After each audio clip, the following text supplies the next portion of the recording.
Let's look at thin skin versus thick skin. So thick skin here, again, only found on the soles of the feet and palms of the hand. That's where you find thick skin. Thin skin is everywhere else. The rest, meaning your face, your here, where else we have skin, that's called thin skin.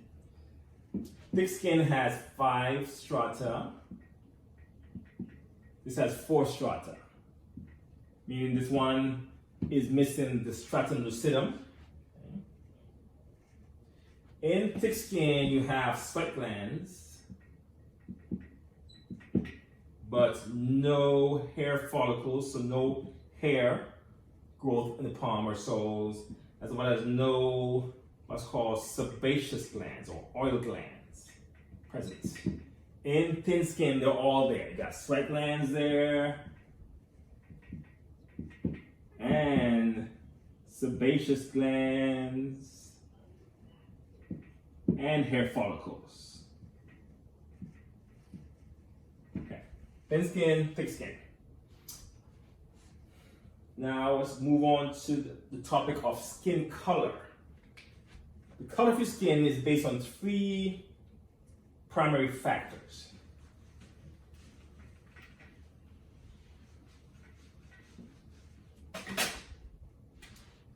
Skin color,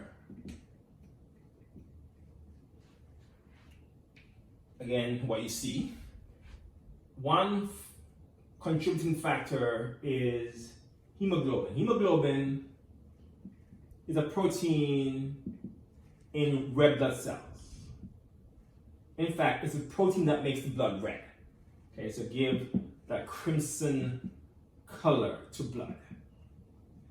And since in your skin, the epidermis does not have blood vessels, but below the epidermis, in the dermis, you have a lot of blood vessels there. So the blood vessels in the dermis will contribute the red color that kind of reflects up to the epidermis to give you your crimson hue to your skin, right? That kind of pinkish red color.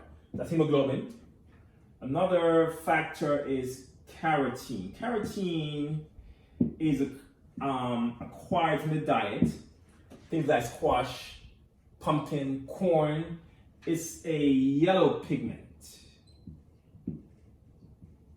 And that yellow pigment tends to accumulate in thick skin, in your thick skin, yellow here. It's also in your fat, hypodermal fat of the hypodermis is yellow.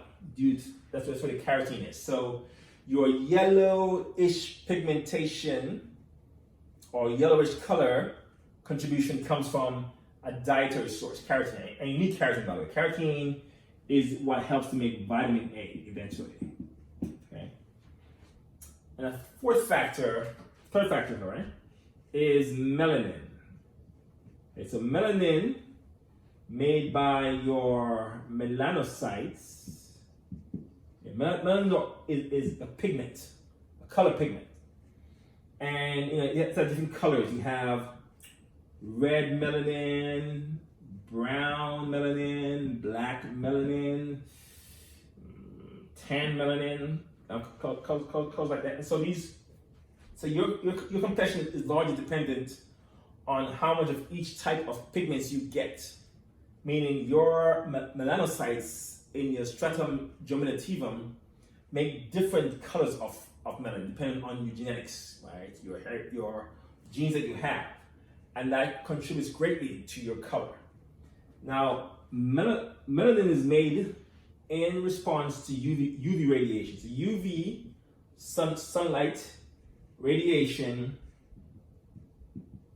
activates the melanocytes to make melanin. And the purpose of melanin is to protect the DNA in your nucleus. So it darkens the nucleus of the cell. That way the light doesn't get through. Can't penetrate as easily into your cells to damage your skin cells. it still does sometimes. When you have some forms of skin cancer from UV radiation, that's when they overcome the protective function of the melanin that you make. Okay, and this is also what causes your tanning. You tan because the melanin becomes darker. UV radiation always causes melanin to become darker. So, and if you're already dark, you get darker. And if you're not so dark, you get darker. So it's always make it dark enough to, again, block UV light from coming into the cells. And that's what creates your tan for you. Some other factors about the skin. We have some skin markings. Okay. Things like a mole. We call it a nevus. A mole is formed when a bunch of melanocytes accumulate in an area. So this is overgrowth of your melanocytes. They form almost like a tumor in a sense on each other to grow to form a bump there, a lump there. Then your freckles. Freckles happen when the melanocytes have different levels of activity. Some are high activity, so they get darker. Some are not, so it gets lighter. That way, your skin has differential pigmentation. Okay, so due to different activity levels of your melanocytes. So the skin is not evenly pigmented. So you get freckles that way. Then you have things called friction ridges. Friction ridges are what you call your fingerprints and footprints. So friction ridges are formed like this. So this is, say, again, your epidermis over your dermis. In these areas, these mounds become bigger. The raised mounds become more pronounced, and then this part also bubbles up this way. So this kind of bubbling up of the epidermis, as you can see, they bubble up and they project out to create valleys and crests on your skin. This is what gives you your fingerprints and footprints. So we call these your friction ridges. Also useful in gripping things. Okay? And of course, the pattern is unique based on your genes, so that's why it can be used to identify people as well. Okay, we'll pause there.